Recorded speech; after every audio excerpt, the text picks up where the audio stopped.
আসি নারায়ণ, বৈকুণ্ঠ ধামেতে বসি করে আলাপন।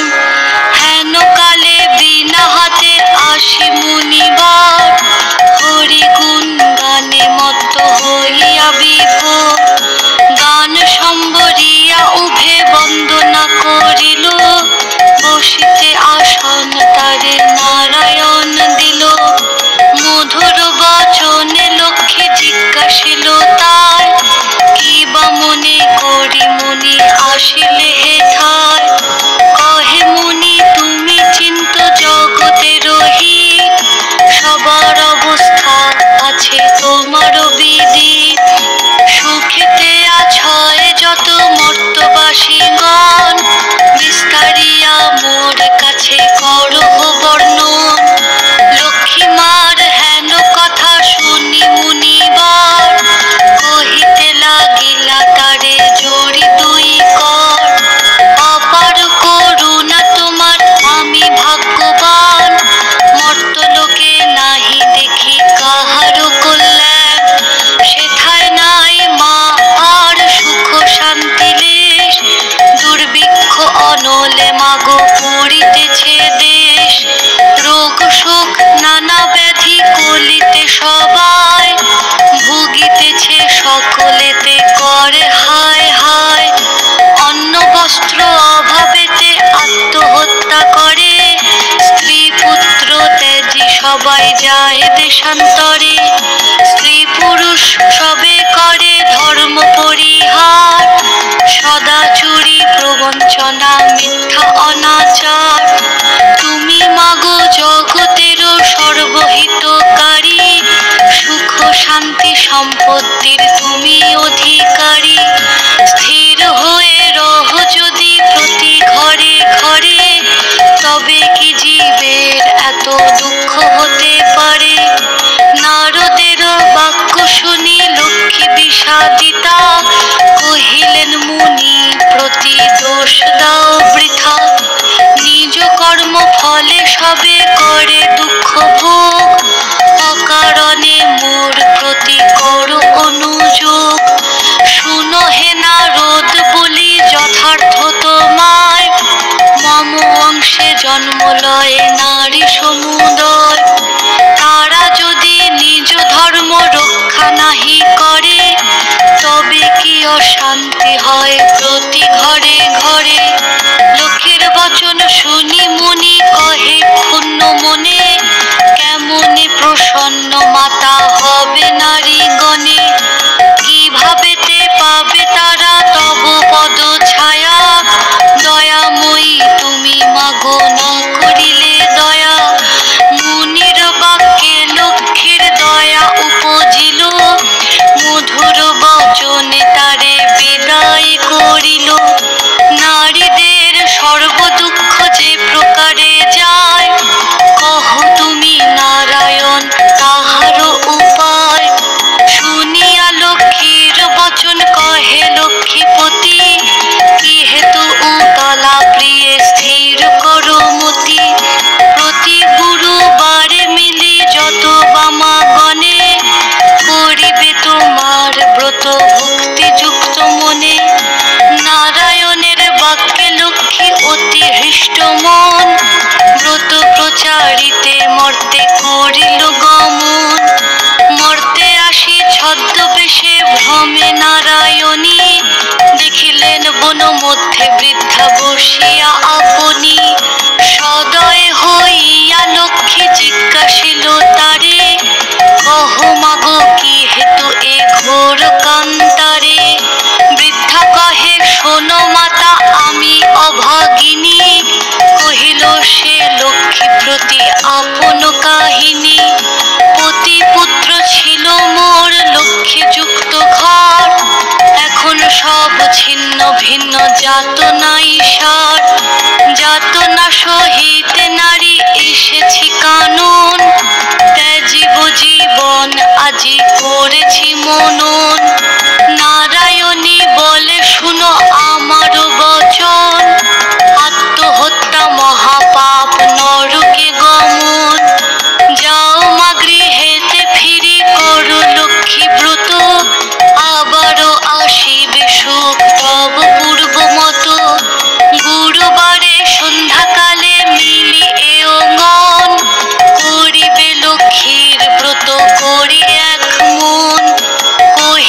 ইচ্ছা পূজা হেতু যাহা প্রয়োজন, মন দিয়া শুনিল আমার বচন। জলপূর্ণ ঘটে দিবে সিঁদুরের ফোঁটা, আম্রের পল্লব দিবে তাহে এক গোটা। আসন সাজায় দিবে তাতে গুয়া পান, সিঁদুর গুলিয়া দিবে ব্রতের বিধান। ধূপ দীপ জ্বালাইয়া রাখিবে ধারেতে, শুনিবে পাঁচালি কথা দুর্বল এ হাতে। এক মনে ব্রত কথা করিবে শ্রবণ, সতত লক্ষ্মীর মূর্তি করিবে চিন্তন। ব্রত শেষে হলুদ ধ্বনি দিয়ে প্রণাম করিবে, ত্রয়োগণে সবে মিলি সিঁদুর পরিবে। দৈব যোগে একদিন ব্রতের সময়, দিন দক্ষিণারি একজন আসি উপনীত হয়। পতি তার চিররুগ্ন অক্ষম অর্জনে, ভিক্ষা করি অতি কষ্টে খায় দুই জনে। অন্তরে দেবীর বলে আমি অতি দীনা, স্বামীরে করো মা সুস্থ আমি ভক্তিহীনা।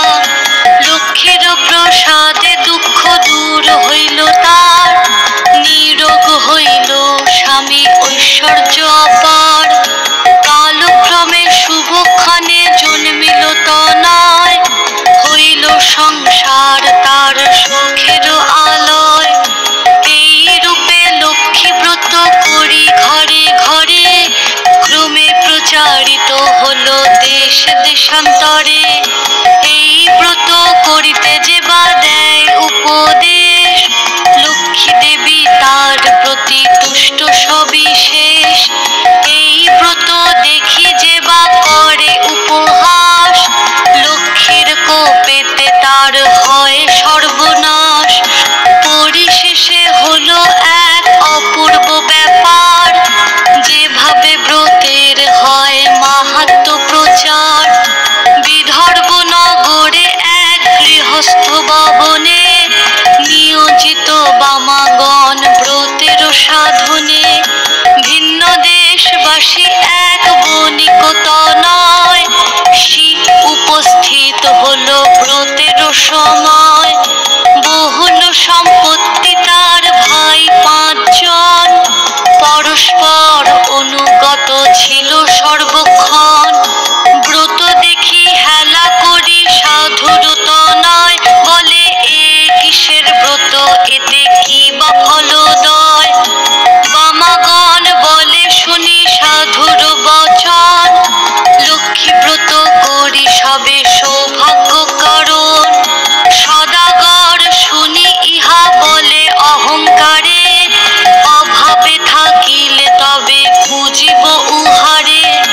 ধনজন সুখ ভোগ যা কিছু সম্ভব, সকল আমার আছে আর কি বা অভাব। কপালে না থাকে যদি লক্ষ্মী দিবে ধন, হেন বাক্য কভু আমি না করি শ্রবণ। ধন মদে মত্ত হয়ে লক্ষ্মী করি হেলা, নানা দ্রব্যে পূর্ণ তরি বাণিজ্যেতে গেলা। গর্বিত জনের লক্ষ্মী সইতে না পারে, সর্ব দুঃখের দুঃখী মাগো করেন তাহারে। বাড়ি গেল ঘর গেল ডুবিল পূর্ণ তরি, চলে গেল ভাতৃভাব হলো যে ভিখারি। কি দোষ পাইয়া বিধি করিলে এমন, অধম সন্তান আমি অতি অভাজন। সাধুর অবস্থা দেখি দয়াময়ী ভাবে, বুঝাইব কেমনে ইহা মনে মনে ভাবে। নানা স্থানে নানা ছলে ঘুরাইয়া ঘানি, অবশেষে লক্ষ্মীর ব্রতের স্থানে দিলেন আনি। মনেতে উদয় হলো কেন সে ভিখারি, অপরাধ ক্ষম মাগো কুপুত্র ভাবিয়া। অহংকার দোষে দেবী শিক্ষা দিলা মোরে, অপার করুণা তাই বুঝালে দিনে রে। বুঝালে যদি বা মাগো রাখো গো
পুরুষ যত আছে নারী, কৃষ্ণ প্রেমময়ী তুমি, কৃষ্ণ প্রাণাধিকা। তুমি যে ছিলে মা গো দাপরে রাধিকা, প্রস্ফুটিত পদ্মবনে তুমি পদ্মাবতী, মালতী কুসুম গুচ্ছে তুমি মা মালতী। বনের মাঝারে তুমি মা গো বনরানী, শত শৃঙ্গ শৈল পরি শোভিত সুন্দরী। রাজলক্ষ্মী তুমি মা গো নরপতিপুরে, সকলের গৃহে লক্ষ্মী তুমি ঘরে ঘরে। দয়াময়ী ক্ষেমঙ্করী অধমতারিণী, অপরাধ ক্ষমা করো দারিদ্র বারিণী। পতিত উদ্ধার করো পতিত পাবনী, অজ্ঞান সন্তান কষ্ট না দিও জননী।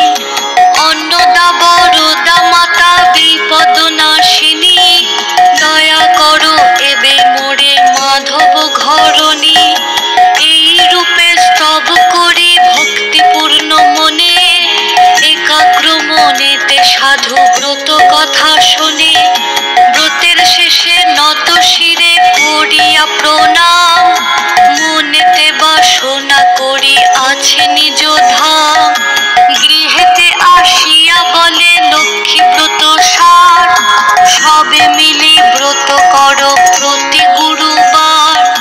বধূরা অতি তুষ্ট সাধুর বাক্যেতে, ব্রত আচরণ করে সভক্তি মনেতে। নাশিল সাধুর ছিল যত দুষ্ট সহচর, দেবীর কৃপায় সম্পদ লোভিল প্রচুর। আনন্দে পূর্ণিত দেখে সাধুর অন্তর, পূর্ণতরী উঠে ভাসি জলের উপর। সাধুর সংসার হলো শান্তি ভরপুর, মিলিল সকলে পুনঃ ঐশ্বর্য প্রচুর। এভাবে নরলোকে হয় ব্রতের প্রচার, মনে রেখো সংসারেতে লক্ষ্মী ব্রত সার। এ ব্রত যে রমণী করে এক মনে, দেবীর কৃপায় তার পূর্ণ ধনে জনে। অপুত্রার পুত্র হয় নির্ধনের ধন, ইহলোকে সুখী অন্তে বৈকুণ্ঠে গমন। লক্ষ্মীর ব্রতের কথা বড়ই মধুর, অতি যতনেতে রাখো তাহা আসন উপর। যে জন ব্রতের শেষে স্তব পাঠ করে, অভাব ঘুচিয়া যায় লক্ষ্মী দেবীর বরে। লক্ষ্মীর পাঁচালি কথা হলো সমাপন, ভক্তি করি বর মাগো যার যাহা মন। সিঁথিতে সিঁদুর দাও সব এও মিলে, উলুধ্বনি করো সবে অতি কৌতূহলে। দুই হাত জোর করি ভক্তিযুক্ত মনে, নমস্কার করো সবে